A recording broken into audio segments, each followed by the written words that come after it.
স্থানীয় বাসিন্দারা, এই সমস্ত ঘাটির আশেপাশে যারা বসবাস করছেন তারা কতটা ভয় শুনুন একবার।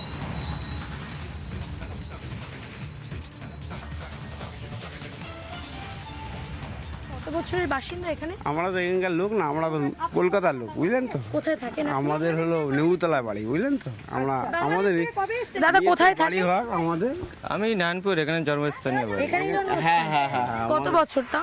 তাও মোটামুটি ধরো 25-30 বছর আছে। 25-30 বছর। আচ্ছা, গতকালের পর আজকে একেবারে সম্পূর্ণ অন্য কথা তারা বলছেন। গতকাল তারা এখানকার মানুষজনই তারা বলেছিলেন যে তারা বাংলাদেশ থেকে এখানে এসেছেন, কিন্তু আগে হাঁটাতে হবে। কেন বাংলাদেশ? বাংলাদেশ এখানে চলবেই না ধরতে গেলে, আমাদের এখানে ইন্ডিয়ার মধ্যে চলবেই না আমাদের বাংলাদেশে। কালকেই তো আপনাদের এখানকার মানুষজনই, মাসুদ বস্তির মানুষজনই বলেছিল চলবেই না ধরতে গেলে। দিদি ভাই আমরা বলছি তো, ভালোগুলোতে যেগুলো কাজ করছে, যারা সবকিছু চলছে তাদের রাখতে হবে। যাদের কাজকর্ম এখানে করছে তাদের তো রাখতে হবে। তারা নোংরা সাফ করছে, বাথরুম পরিষ্কার করছে, তাদের তো বাংলাদেশ থেকে যারা এসে কাজ করছে, হ্যাঁ তাদের তো রাখতেই হবে না। এই যেমন ক্যাচড়া যত ভ্যাট প্যাট যখন যা আছে। আপনারা কত বছর আগে এসেছেন এখানে ধরলাম আমাদের 10 থেকে 15 বছর হয়ে গেছে। বাংলাদেশ থেকে এসেছেন? না, বাংলাদেশ আমার নিয়ে এসতুনি বাড়ি এখানে। আচ্ছা, তাহলে আপনি যেমনটা বলছেন যেখানে যারা কাজ করে বাংলাদেশ থেকে এসে, নিশ্চয়ই তাদের আপনিও চেনেন, দেখেছেন? না না, তাদের তো দেখিনি, মানে কি সবসময় তো দেখছি ওরা কাজকর্ম সবাই করছে, তাদের তো আর সবসময় তাড়িয়ে কাজকর্ম নিশ্চয়ই করবে, নিশ্চয়ই নয়, কিন্তু তাদের কাছে নোংরার কাজ তো কেউ করবে না। এখানে নোংরার কাজ কেউ করবে না, বাংলাদেশ ছাড়া তো কারোর ক্ষমতা নেই নোংরার কাজ করতে। সেটা ঠিকই।